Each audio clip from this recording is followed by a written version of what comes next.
ኒሳን ከኤሌክትሪክ መኪኖችን ከሚያመርቱ ድርጅቶች የመጀመሪያውና ቀዳሚው ነው። ኢቭን እንደነ ቴስላ ከመጀመራቸው በፊት ነው ቀድሞ ያወጣው። ይሄኛው ደግሞ ክሮስኦቨር ኤሌክትሪክ መኪናቸው ነው። ይሄ የ2024 ኒሳን አሪያ መኪና ነው። በዛሬው ቪዲዮ ስለዚህ መኪና ውጫዊ፣ ውስጣዊ እንዲሁም ለየት ያሉትን ፊቸሮች አሳያቸዋለሁ። ተከታተሉ። የዛሬውን ቪዲዮ ስፖንሰር ያደረጉልን አፍሮሊንክ ሞተርሶች ናቸው። የ2024 ኒሳን አሪያ ላይ ከፊት ለፊት ስንመጣ የመጀመሪያው የምናገኘው መብራቶቹ እንደምትመለከቱት ይሄ ዲአርኤል ወይም ደግሞ ዴይ ታይም ራኒንግ ላይቱ ሲሆን ሲግናሎቹንም ወይም ደግሞ ፍሬቻም ስናሳይ የሚበሩት መብራቶች እነዚህ ናቸው። ከዛ በተጨማሪ ደግሞ አጭሩ መብራት እንዲሁም ደግሞ ረጅሙ መብራት አንድ ላይ ነው የተሰሩት። ከዛ ውጪ እዚህ መኪና ላይ ለየት የሚያደርገው የኤሮ ወይም ደግሞ ኤሮዳይናሚክሱን እንዲያግዝ ጎማው እንዲያቀዘቅዝ ወይም ፍሬኑ እንዲያቀዘቅዝ ተብሎ እዚህ ጋር የአየር እንዲገባ ክፍተት ተትቶለታል ማለት ነው። ከዛ ውጪ የራዲያተሩ ማቀዝቀዣም ከስር አለው። እንዲሁም ደግሞ እዚህ ጋር የምትመለከቷቸው ሴንሰሮች አሉት። ይህም ደግሞ የሚጠቅመው ለሌን ኪፒንግ አሲስት፣ አዳፕቲቭ ክሩዝ ኮንትሮል እንዲሁም ደግሞ አንዳንድ ተጨማሪ የሴፍቲ ፊቸሮችን ለመቆጣጠር ስለሚያመች ነው። ወደ ጎኑ ስንመጣ ደግሞ እዚህ መኪና ላይ የምናገኘው 19 ኢንች ጎማዎችን ሲሆን የግራውንድ ክሊራንሱ ደግሞ 170 ሚሊ ሜትር ነው። ይህ ማለት ከነ ቶዮታ ቢዚ4ኤክስ ጋር ስናወዳድረው ትንሽ ወደ መሬት ቀረብ ያለ መኪና ነው። ከዛ ውጪ ግን የዊል አርች ወይም ደግሞ የዋይድ ቦዲ እዚህ መኪና ላይ ታገኛላችሁ። ምክንያቱም ጎማውም ሰፊ ስለሆነ ይህንን ካላደረጉበት ወጣ ስለሚል ማለት ነው። ከዛ ውጪ የኤሲም ዲሲም ፋስት ቻርጅም መቀበል ይችላል። እዚህ መኪና ላይ መቀበል የሚችለው 130 ኪሎዋት ድረስ ነው። የኤሲው ደግሞ እስከ በኋላ ላይ ያሳያችኋለሁ ከጀርባ ቻርጀሩ ላይ እስከ 7 ኪሎዋት ድረስ ቻርጀር መቀበል ይችላል ማለት ነው። ከዛ ውጪ እዚህ መኪና ላይ ወደ 6 የሚጠጉ የመኪና የቀለም አማራጮች አሉት። ነጭ፣ ጥቁር፣ ሰማያዊ፣ ጠቆር ያለ ሰማያዊ፣ ኮፐር ከለር ወይም ደግሞ የነሐስ ከለር ያለውና ግሬ እዚህ መኪና ላይ እናገኛለን። ወደ ጀርባው ስንመጣ ደግሞ እዚህ መኪና ላይ ተለቅ ያለ ስፖይለር ወይም ደግሞ እንግሊዞች እንደሚጠሩት ዊንግ እንዲሁም ደግሞ የጀርባ መስታወት መጥረጊያ ያለው። ከዚህ በፊት ያሳየኋችሁ ቶዮታ ቢዚ4ኤክስ ላይ መጥረጊያ አልነበረውም። በጣም ስላንት ስለነበረ ወይም ደግሞ ዲግሪው በጣም ዝቅ ያለ ስለነበረ መጥረጊያም አልነበረው። ከዛ ውጪ ግን ሙሉ ወጥ ኤልኢዲ መብራት እዚህ መኪና ላይ እናገኛለን።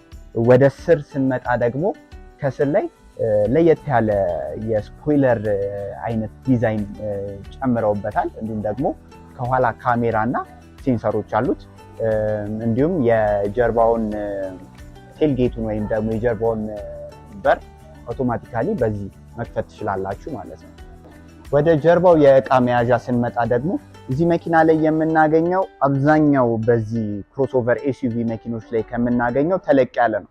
እዚህ መኪና ላይ የምናገኘው 562 ሊትር ሲሆን ምናልባት አሁን ለምሳሌ ተለቅ ብሎ ያገኘሁት ቮልክስዋገን ID4 ነው። እሱም 543 ሊትር ነበር የሚይዘው። ይሄኛው ግን ተለቅ ያለበት አንዱ ምክንያት አወራረዱም የአንግሉ ትንሽ ተለቅ ያለም ስለሆነ ነው። ከዛ በተጨማሪ ደግሞ እዚህ መኪና ላይ የምታገኙት ቻርጀር 7 ኪሎዋት ቻርጀር ሲሆን እንደምትመለከቱት ከጫፉ ጋር ብዙ ጊዜ እዚህ የሚመጡት ላይ ጫፋቸው ስለማይመጣ እየተቃጠሉ ነበር የሚያስቸግረው። አሁን ግን ራሳቸው ሲመጡ አንድ ላይ ከነ ቻርጀሩ እስከነ ጫፉ ነው። ስለዚህ ይሄንን ቀጥታ ከቆጣሪ በመጣው ኬብል ላይ ሰክቶ ቻርጅ ማድረግ ይቻላል ማለት ነው። እንዲሁም ደግሞ ከውስጥ ትንሽ ተለቅ ያለ ቦታ አለው። ስለዚህ እንዲሁም ደግሞ አነስ ያለ ስፔር ፓርት ይሄ የመንፊያ ኮምፕረሰሮቹን እንዲሁም ኪቶቹን እዚሁ ከስር ታገኛላችሁ ማለት ነው። የ2024 ኒሳን አሪያ ውስጡ ላይ ስንገባ ለየት ያሉ ነገሮችን እናገኛለን። ለምሳሌ ከበሩ ስንጀምር የኤክስ ምልክት የሰጧቸውን ከውስጥ መብራት ያላቸውን ምልክቶች እንዲሁም ደግሞ በሩ ላይ የሚሞሪ ሲት እናገኛለን። ሌላው ነገር ግን ተመሳሳይ ነው ከሌሎቹ መኪኖች ጋር የመስታወት የስፖኪዮ ማጠፊያ እንዲሁም መስታወት መቆጣጠሪያ ነው ያለው። ወደ መሪው ስንመጣ ደግሞ መሪው ትንሽ አነስ ያለ ይመስላል፣ ግን በአካል ስናየው ተለቅ ያለ መሪ ነው እዚህ መኪና ላይ የምናገኘው። በዚህ በኩል ወይም ደግሞ በግራ በኩል የምናገኘው የሹፌሩን ስክሪን ወይም ደግሞ 12.3 ኢንች ስክሪኑን የምንቆጣጠርበት ሲሆን እዚሁ ላይ የድራይቪንግ ሞዱን፣ የብላይንድ ስፖት፣ የሌን ኪፒንግ አሲስት ከፊት ያሉትን ነገሮች መቆጣጠር የምንችል እንዲሁም ደግሞ ሙዚቃውን መቆጣጠር ስንችል በቀኝ በኩል ደግሞ ያለው የአዳፕቲቭ ክሩዝ ኮንትሮል አለው። ስለዚህ እሱንና የቮይስ ሪኮግኒሽን እንዲሁም ደግሞ ከፊት ካለው ጋር ያለውን ርቀት መቆጣጠርና ከስልካችን ጋር ኮኔክት አድርገን ደግሞ ስልክ ማንሳትና መዝጋትን የምንችለው በቀኝ በኩል ያለው ላይ ነው ማለት ነው። ከዛ በተጨማሪ ደግሞ ወደ መሀለኛው ስክሪን ስንመጣ ተመሳሳይ 12.3 ኢንች ተች ስክሪን ሲኖረው ከሹፌሩ ስክሪን ጋር ተመሳሳይ ነው። ግን ይሄኛው የሚለየው ምንድነው? አብዛኛውን ነገር እዚሁ ላይ የቀያየርን የሙዚቃውን የኢቪ ለምሳሌ የኤሌክትሪክ ባትሪውን ኢነርጂ ዩዜጁን ወይም ደግሞ ኮንሱም የሚያደርገውን የቻርጅ ታይሙን ሴት ማድረግ ከፈለግን እንዲሁም ደግሞ የባትሪ ሂተሩን ወይም ደግሞ ሂተር ሲስተሙን ኦን እና ኦፍ ማድረግ እንችላለን። ከዛ በተጨማሪ ለፊትም ለጀርባም ላሉ መኪኖች ወንበሮች ማሞቂያ አለው፣ ከፊት ላሉት ደግሞ ማቀዝቀዣ አለው ማለት ነው። ይሄው እንደምትመለከቱት እዚህ ጋር ሆነን የፊቱን ኦን እስከ ሌቭል 3 ድረስ ማሞቅ ሌቭል 1 ሌቭል 2 ሌቭል 3 ያለው ወይም ደግሞ አውቶ የምንፈልግ ከሆነ ኦን አድርገን አውቶ ያደርግልናል ማለት ነው። እንዳልኳችሁ ከፊትና ከጀርባ ነው የማሞቂያ ሲስተሙ ያለው። ከኋላም ላሉ ሰዎች በኋላ ላይ ያሳያችኋለሁ፣ መቆጣጠር ትችላላችሁ።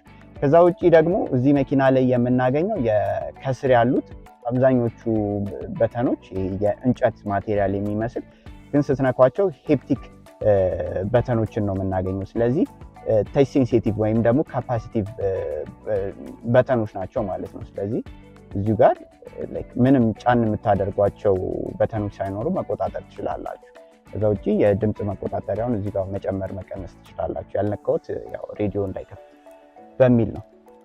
ከዛ ወደ መሀለኛው ሴንተር ኮንሶሉ ስንመጣ ደግሞ እጃችሁ ለሚመቸው አቀማመጥ ማስቀመጥ እንድትችሉ ታስቦ ወደፊትና ወደ ኋላም አድርጋችሁ የሚመቻችሁ ፖዚሽን ላይ እጃችሁን ማስቀመጥ ትችላላችሁ። እንዲሁም መሪው አልኩኝ ማርሹ ትንሽ ለየት ያለ ነው ከሌሎች ማርሾች። ምክንያቱም ኤሌክትሪክ መኪኖች ላይ አብዛኞቹ ወይ እዚህ ጋር ይኖራል ወይ ደግሞ እዚህ ጋርም ሆኖ በበተን የሚነኩ ናቸው የሚሆኑት። ይሄኛው ሞር ኦፍ ወደ የነዳጅ መኪኖች አይነት ማርሽ ነው ያለው።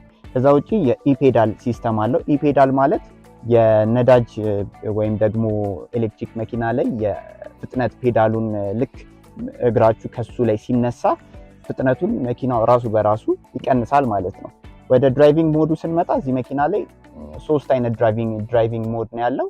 ስፖርት፣ ኢኮ እና ስታንዳርድ ነው እዚህ መኪና ላይ የምታገኙት። ከዛም በተጨማሪ ደግሞ መሀል ላይ የራሱ ዋየርለስ ቻርጂንግ ስላለው ስልካችሁን አምጥታችሁ እዚህ ጋር በምታስቀምጡበት ሰዓት እዚች ጋር ብሊንክ ታደርግና ቻርጅ ማድረግ ይጀምራል ማለት ነው። እንዲሁም ደግሞ አነስ ያለ የእቃ ማስቀመጫ ቁልፍም አንዳንድ እቃዎችን ማስቀመጥ እንድትችሉ እዚህ ጋር የውሃ ቆዳ ማስቀመጥ ትችላላችሁ። እዚህ ጋር መቀመጥ ይችላል። ስለዚህ ስልካችሁ እዚህ ጋር ተሸፍኖ እየነዳችሁ ያው ስልካችሁ ቢጮ ያው ድምጹን ነው እንጂ የምትሰሙት ምልክት አያሳይም ማለት ነው ስለሚሸፍነው። ሌላው ደግሞ እዚህ መኪና ላይ ለየት ካሉት ፊቸሮች አንደኛው እዚህ ጋር መሀል ላይ እቃ ማስቀመጫ ቦታ አለው። ስለዚህ መደበቅ የምትፈልጉት እቃ ካለ አንዳንድ ሰው እንዳያውቀው ማስቀመጥ የምትችሉት እቃዎችን እዚህ ጋር ማስቀመጥ ትችላላችሁ። ከዛ በተጨማሪ በደንብ የሚታወቀው የግለቭ ቦክሱን ደግሞ እዚህ ጋር ታገኛላችሁ ማለት ነው። ስለዚህ እዚህ መኪና ላይ 2 የእቃ ማስቀመጫ ቦታ ነው ያለው። ስለዚህ እንደምትመለከቱት በጣም ሰፋ ያለና ተለቅ ያለ ቦታ ነው እዚህ መኪና ላይ የምታገኙት። ወደ ጀርባው ስንመጣ ደግሞ እዚህ መኪና ላይ ከፊት ያልገለጽኩላችሁ ነገር ግን ሙሉ በሙሉ እዚህ መኪና ላይ የምናገኘው የቆዳ ወንበሮችን ነው።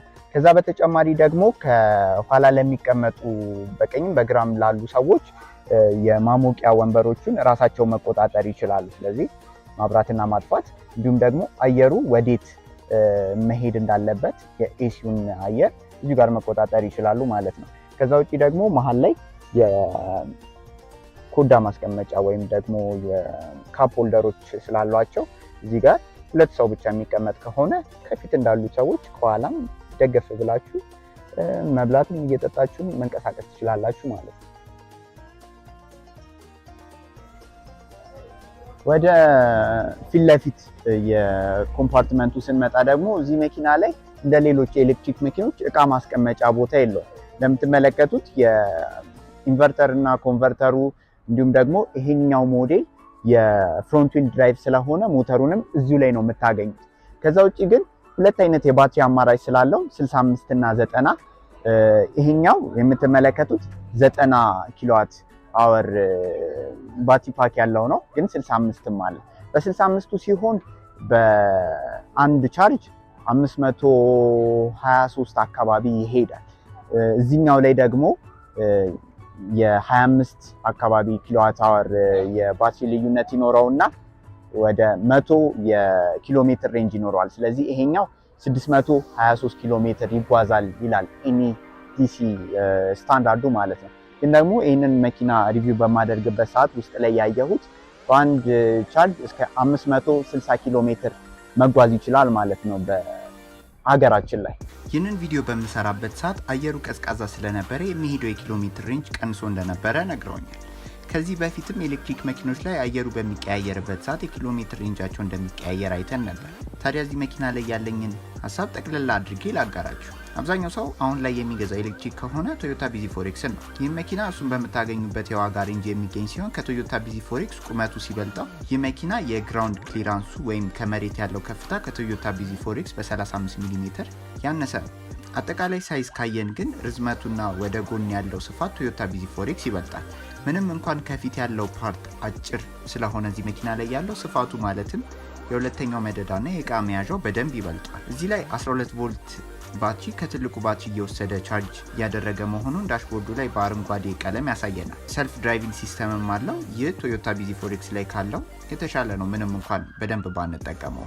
90 ኪሎዋት አወር ባትሪው ከቶዮታ ቢዚ4ኤክስ በ18.6 ኪሎዋት አወር ስለሚበልጥ በሱም የተሻለ ያደርገዋል። የራሱ የባትሪ ሂተርም አለው። ቅድም እንዳሳየዋችሁ የእሱ ጥቅም ደግሞ በተለይ በዲሲ ፋስት ቻርጅ ማድረግ ስትፈልጉ በቀላሉ ሂተሩን ከ30 እስከ 1 ሰዓት ቀደም ብላችሁ አብርታችሁ በፍጥነት ቻርጅ እንዲያደርግ የሚያግዝ ሲስተም ነው። ያው ምንም እንኳን ኢትዮጵያ ውስጥ ዲሲ ፋስት ቻርጅ እስካሁን ድረስ በደንብ አይኖርም። የመጨረሻው ደግሞ የዚህ መኪና ኤሌክትሪክ ሞተር ከቶዮታ ቢዚ4ኤክስ ከፍ ያለ ነው። ቶዮታ ቢዚ4ኤክስ ፍሮንት ዊል ድራይቭ እና ኦል ዊል ድራይቭ መኪኖቹን ነድታችሁ ካወቃችሁ ፍጥነታቸውን ታውቃላችሁ። የዚህኛው ከፍሮንት ዊል ድራይቭ በ28 ከኦል ዊል ድራይቭ ቢዚ4ኤክስ ደግሞ በ18 ኪሎዋት ከፍ ይላል። የሚሄደው የኪሎ ሜትር ሬንጅ ከቶዮታ ቢዚ4ኤክስም ከፍ ያለ ነው። ስለዚህ የተሻለ ጉልበት፣ ባትሪ ሬንጅ እና ቴክኖሎጂ እዚህ መኪና ላይ ታገኛላችሁ ማለት ነው። መኪኖቹን መግዛት ካሰባችሁ የአፍሮሊንክ ሞተርስን አድራሻ ከስር ዲስክሪፕሽን ላይ እና ኮሜንት ላይ ታገኛላችሁ። ረዘም ላለ ጊዜ ጠፍቼ ነበር፣ አሁን ተመልሻለሁ። በብዛት የመኪና ሪቪው በተለይ ደግሞ ከቻይና የሚገቡት ላይ እና አንዳንድ ለየት ያሉ ቪዲዮዎችን እዚህ ቻናል ላይ ስለመለቅ ሰብስክራይብ ማድረጉ እንዳትረሱ። ኒሳን አሪያ መኪናን እንዴት አያችሁት? እሱን ወይስ ቶዮታ ቢዚ4ኤክስን ትመርጣላችሁ? ሀሳባችሁን ኮሜንት ላይ አስቀምጡልኝ። በቀጣይ ቪዲዮ እስከምንገናኝ ይመቻችሁ። ሞተርሶች ናቸው። እሺ ረስቻለሁ። ለሌን ኪፒንግ አሲስት